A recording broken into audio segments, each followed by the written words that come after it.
ओबीसींच्या हिताचे निर्णय घेण्यासाठी सरकारने जी सब कमिटी स्थापन केली आहे त्यांची सन्माननीय मंत्री बावनकुळे साहेब यांच्या अध्यक्षतेखाली बैठक झाली।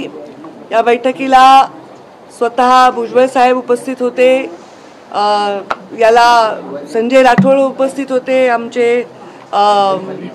अतुल सावे उपस्थित होते, दत्ता भरणे उपस्थित होते आणि गुलाबराव उपस्थित होते आणि विविध विभागाचे सचिव देखील होते, अधिकारी देखील होते।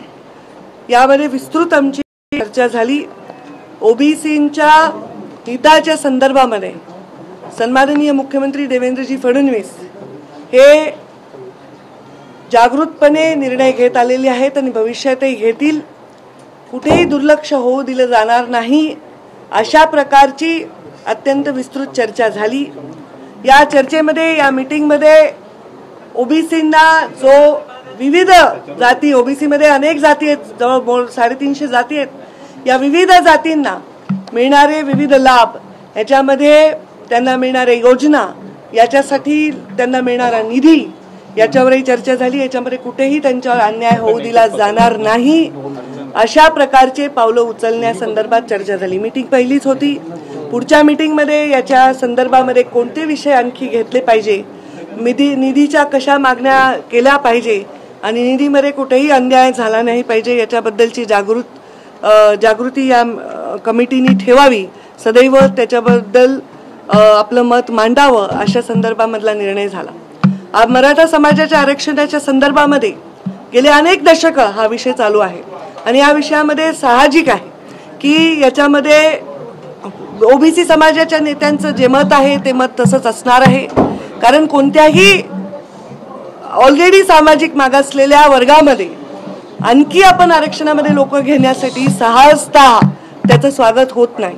पण तरी ओबीसी समाजाने मोठं मन दाखवून कुणबीच्या नोंदीच्या संदर्भामध्ये ज्या ऑलरेडी आहेत त्याच्याबद्दल आमचं कुठलंही मत नाही, पण कुठलेही अवैध दाखले दिले जाऊ नये, कुठल्याही प्रकारचे सरसगट दाखले दिले जाऊ नये आणि आतापर्यंत जे दाखले दिले आहेत त्याची श्वेतपत्रिका काढावी, त्या दाखल्यांच्या संदर्भामध्ये पडताळणी करावी अशा प्रकारची ठाम भूमिका देखील आम्ही घेतलेली आहे।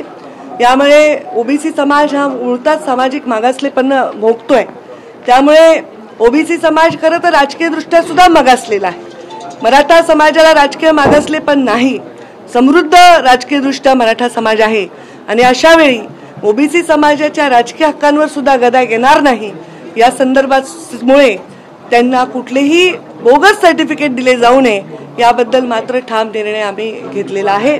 बाकी कोणताही समाज आर्थिक मागासलेला असेल, कोणताही समाज शैक्षणिकदृष्ट्या मागासलेला असेल, त्यात मराठा समाज प्राधान्याने असेल, त्याच्याबद्दलच्या त्यांच्या शैक्षणिक आणि त्यांच्या नोकऱ्यांमधल्या आरक्षणाबद्दल कधीही विरोध आम्ही केलेला नाही, पण नक्कीच सर्टिफिकेट जे आहेत ते सरसकट देण्याबद्दल आमची भूमिका ठाम आहे। असे सरसकट सर्टिफिकेट दिले जाऊ नये।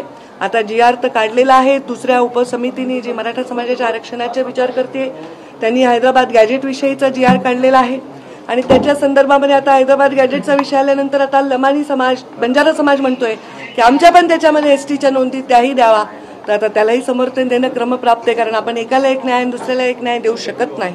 त्याच्या संदर्भात आता वरिष्ठ निर्णय घेतील किंवा सामाजिक न्याय विभागाचे जे निर्णय आहे किंवा जे संविधानिक चौकट आहे त्याच्यापासूनच हे सगळे निर्णय घेतले जावे अशा प्रकारची भूमिका आम्ही सर्व नेत्यांनी त्याच्यामध्ये मांडली आणि भविष्यात आता हे मीटिंग वेळोवेळी होत राहतील, वेळोवेळी जे जे विषय येत राहतील त्या विषयांवर आम्ही ठाम भूमिका घेऊ। पण मुख्यमंत्री महोदयांशी माझी कालही चर्चा झाली आणि त्यांनी सुद्धा आश्वस्त केलंय की ओबीसीच्या कुठल्याही हक्कांवर गदा येणार नाही, त्यांच्यावर अन्याय होणार नाही, अशाच भूमिका आम्ही घेत राहू, त्याच्यावर आम्ही नक्कीच विश्वास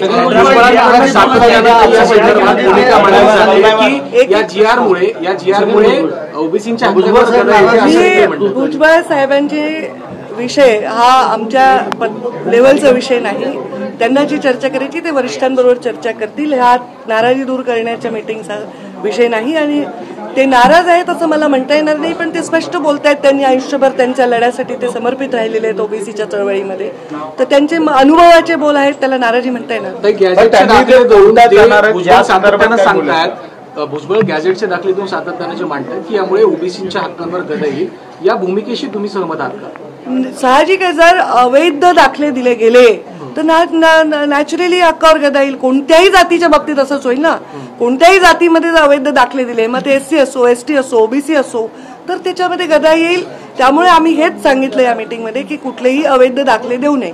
जे पारंपरिक कुणबी नोंद आहे त्याच्याविषयी आमचं काही म्हणणंच नाही. मराठा आरक्षणाचा GR आहे त्याच्यावरून महायुतीत समन्वयाचा अभाव दिसून येतो का? अजिबात अभाव. बोलतात की अनभिज्ञ होतो GR संदर्भात, दुसरीकडे शिंदे बोलतात की त्यांना माहिती दिली होती. म्हणजे महायुतीत कुठेतरी समन्वयाचा अभाव. मला वाटत नाही याच्यामध्ये समन्वयाचा अभाव होत आहे. नॅचरली एवढा मोठा विषय हाताळणं हे कर्तव्य आहे मुख्यमंत्र्यांचं. एक मोठं आंदोलन उभं राहिलं मुंबईसारख्या शहरामध्ये, जी आपली आर्थिक राजधानी आहे, आणि त्याला हाताळण्यासाठी संयमाने आणि दुरोगामी विचार करून निर्णय घेणं हे आवश्यक असतं. अशा वेळी त्यांनी ते निर्णय घेतले. भुजबळ साहेब त्यांचं मत ठामपणे मांडतात. ते दोघं त्याच्यात चर्चा करू शकतील, त्याच्यावर ते उत्तर देऊ शकतील. पण मी एवढंच मात्र आता हे एंड करते या माझ्या संभाषणाचा की एकही अवैध सर्टिफिकेट देऊन ओबीसीच्या हक्कावर गदा आणू नये आणि ती आणू दिली जाणार नाही.